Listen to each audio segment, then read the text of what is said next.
And then yesterday, things got a little stranger because suddenly Rudy Giuliani, who's heading the Trump legal team, he put out a statement. So let's read the statement here. Quote, Sidney Powell is practicing law on her own. She is not a member of the Trump legal team. She is also not a lawyer for the president in his personal capacity.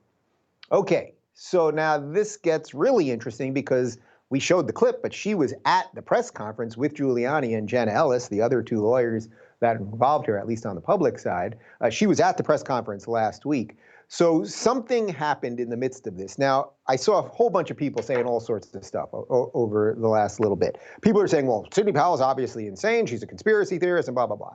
Now, I still just don't buy that. I don't buy that this woman is just lighting herself on fire and has gone completely crazy. I suspect that she has some of the evidence that she's talking about, and she's going to try to lay it out in court. Okay, whether that will be enough to prove anything or anything else, separate issue.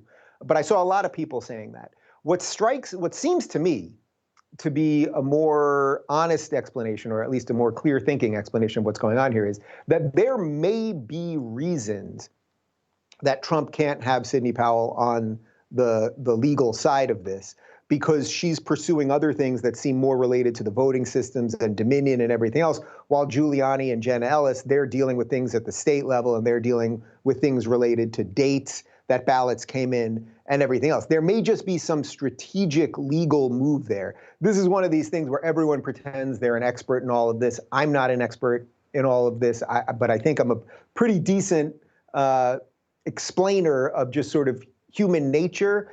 And again, as I've said from the beginning, either Sidney Powell is about to drop the biggest bombshell in modern political times, if not in the last 200 years, or she's about to destroy herself. The Trump campaign separating themselves from that, I don't think is just like, oh, that woman is bananas, we don't want anything to do with her anymore. I think that there may be some legal reason for that. Now, again, and I'll just say it one more time for today, and then I'll move on. That doesn't mean that anything she said here is true in and of itself, and you can't believe it just because she said it, but she's telling you about that she has firsthand testimony. She's telling you about sworn affidavits. She was talking about people that were there when they set up the voting systems and all that. So we shall see is sort of where we're at with all that. But I saw all these people like, oh, the whole thing's over and the infighting and all that. And it's like, I don't know.